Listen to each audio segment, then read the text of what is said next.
다른 토론자분들께서 좋은 말씀 많이 해주시는데 공청회 자리에서는 불편한 얘기도 해야 될 것 같아서 제가 악역을 좀 맡도록 하겠습니다. 제 토론 자료를 참고해 주시면 되고요.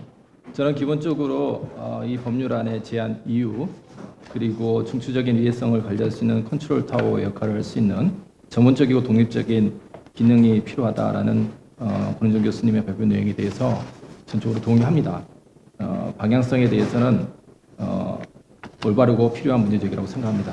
하지만 이 법안은 소비자 입장에서 봤을 때 되게 소비자 측면을 간과하거나 배려하지 못한 측면이 있다고 생각됩니다. 들어가기 전에 예를 들면 여러분들 아시는 분도 계시겠지만 이미 우리나라에는 그 MSDS라고 물질안전보건자료 안전보건공단에 가보시면 18,737종의 물질안전보건자료가 이미 있습니다. 식약처의 그 식품의약품 안전평가원에 가도 독성 정보에 관한 내용들이 다 쌓여 있습니다. 소비자들 입장에서는 그런데 왜 소비자들이 이런 것과 관련돼서 불편과 불만과 고통을 느끼냐? 되게 불편하게 되어 있습니다. 예를 들면 이런 생리대와 같은 문제가 발생했을 때 소비자분들이 그 생리대에서 나오는 독성물질, 화학물질의 이름을 알아서 이 사이트에 가서 독성을 있는지 없는지, 뭐 경피, 경부, 흡입 독성이 있는지를 확인해 보라. 굉장히 불편한 얘기입니다. 소비자들은 자기가 사용한 제품을 판매한 회사의 홈페이지에 가서 직접 확인하면 굉장히 편한 겁니다. 왜냐하면 제품명을 알고 있기 때문에. 그래서 그런 측면에서 봤을 때 사실 지금 이 법안 또한 기존에 있던 제도와 별반 다를 게 없다. 소비자 입장에서는 크게 도움이 안 되는 그런 어떤 법안이다라고 저는 생각을 합니다. 이런 내용을 전제로 제가 조금 말씀을 드리면 1페이지에 보시면은 지금까지 우리나라의 어떤 정부 정책이 산업 중심적이고 산업 친화적으로 이루어졌음을 부인할 수 없습니다.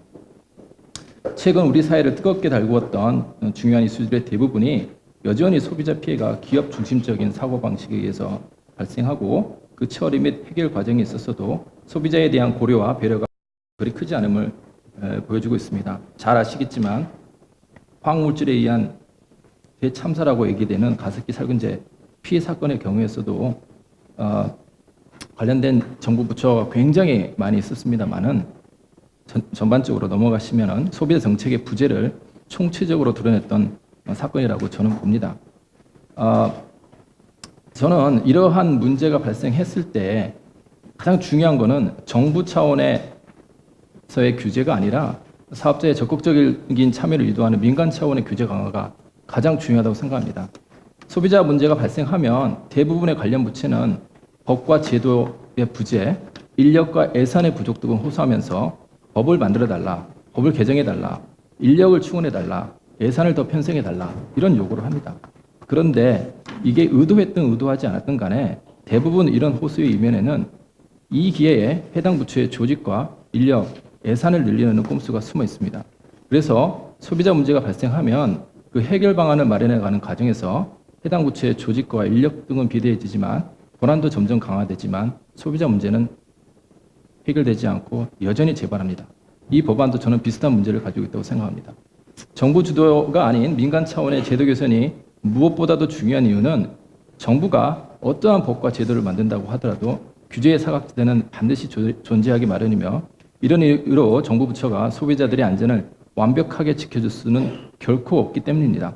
극단적으로 잘 아시겠지만 가습기 살균제 온 국민을 눈물을 흘렸던 가습기 살균제 이후에 이런 사건들이 매일매일 반복되고 있다는 이 현실이 이러한 점을 반증해주고 있다라고 저는 생각합니다.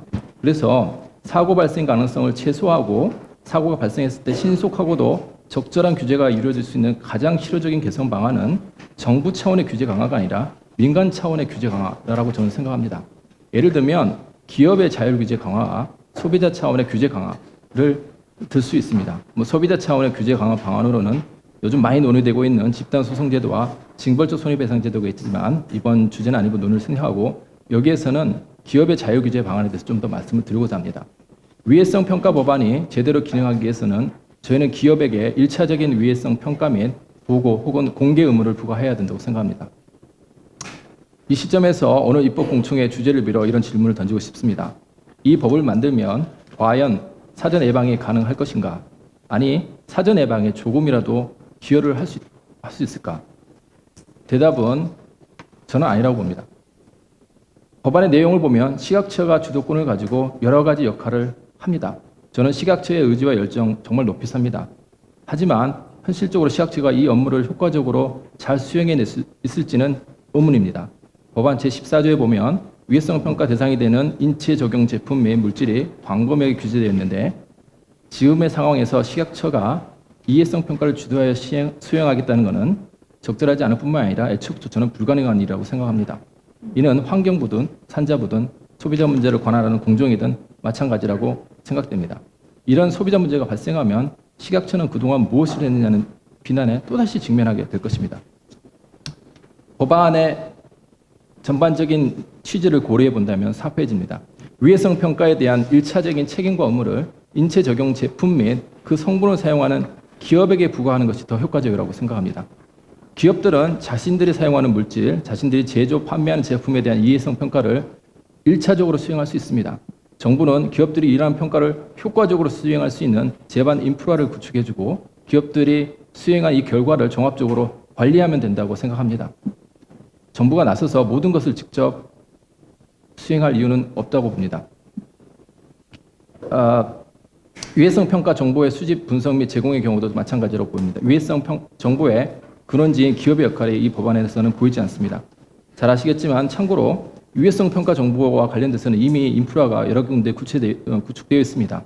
식약처의 소비자 위해 예방국에서는 이미 여러 가지 내용들을 종합해서 통합 식품 안전 정보망을 구축해서 운영 중에 있습니다. 공정위 산하의 한국소비자원은 CISS라는 소비자 유해 감시 시스템을 운영하고 있는데 굉장히 많은 정보를 수집하고 분석 평가해서 이런 것들을 안내를 하고 있습니다. 근데 안타깝게도 5페이지에 보시면 이 대표적인 이 두 기관의 유해 정보 시스템을 들여다보면 무엇보다도 소비자 유해 정보의 근원지는 기업으로부터는 어떠한 정보도 제공받지 않고 있습니다. 소비자 유해 감시 시스템의 가장 큰 허점 중에 하나라고 생각됩니다. 예를 들어서 기업에서 제품을 구매한 소비자, 이번에 사건처럼 밀리안 생리대를 구입한 소비자는 그 제품과 관련해 불만이나 문제가 있으면 먼저 기업의 고객센터에 문의를 하게 됩니다. 회사가 이러한 문의에 대해 제대로 응대를 해주지 않으면 국민신문고나 관련된 부처, 소비자원, 소비자 전체적인 문제를 하게 됩니다. 그러므로 소비자들로부터 유해 정보를 가장 먼저 수집하게 되는 기업이 자율적으로 규제하는 것은 무엇보다도 중요하고 소비자 유해 감시 시스템에 있어서도 이 기업의 역할은 굉장히 중요합니다. 비슷한 취지에서 유해성 평가 결과의 경우에도 기업들에게 유해성 평가의 업무를 1차적으로 수행하게 하고 그런 과정을 통해 나온 유해성 평가 결과물들을 누락되어 있습니다만 기업들이 자기들의 홈페이지에 스스로 공개하게 하거나 또는 행정적인 차원에서 자동적으로 정부 부처에 보고하도록 하는 그런 식의 방안이 저는 필요하다고 생각됩니다. 기업들이 스스로 유해성 평가를 하게 되면 정부에 보고하는 과정에서 혹은 자신의 홈페이지에 공개하는 과정에서 자신이 취급하는 물질, 자신이 제조, 판매하는 제품의 이해성을 직접 확인할 수 있고 그 과정에서 자발적인 시정도 이루어질 수 있다고 봅니다. 흔히 말하는 사전적 예방이 이루어질 수 있는 지점이라고 보여집니다. 이런 방식으로 기업의 자유규제 강화가 정착돼야만 생활화학 제품으로 인한 소비자 문제는 최소화될 수 있을 것으로 생각합니다. 저는 우리나라 정부와 공무원들의 역할에 대해서는 굉장히 높이 삽니다만 우리나라 정부, 우리 공무원분들께서는 신이 아니라는 점을 좀 알아주셨으면 합니다. 시장의 자율적인 자정 능력을 키워준 것이 가장 중요하다고 생각됩니다. 그래서 정부 부처나 혹은 위해성 평가 혹은 관리정책위원회는 이러한 기업의 자율 규제를 관리 감독하는 핵심적인 컨트롤 역할을 수행하면 좋을 것으로 보이고 정부 부처가 나서서 위해성 평가를 수행한다거나 관련 업무를 직접 수행하고자 하는 욕심은 버리는 것이 바람직하다고 보입니다. 그런 취지에서 다시 한번 위해성 평가 법안의 제안 이유를 한번 살펴볼 필요가 있다고 생각됩니다. 그리고 위해성 평가 법안대로 제도가 마련되었을 경우에 관련 시스템이 제대로 작동하는지를 확인해 보기 위해서는 실제 사례, 이번에 문제된 생태 사건을 전제로 한번 시뮬레이션을 한번 해보시면 좋지 않을까라는 생각도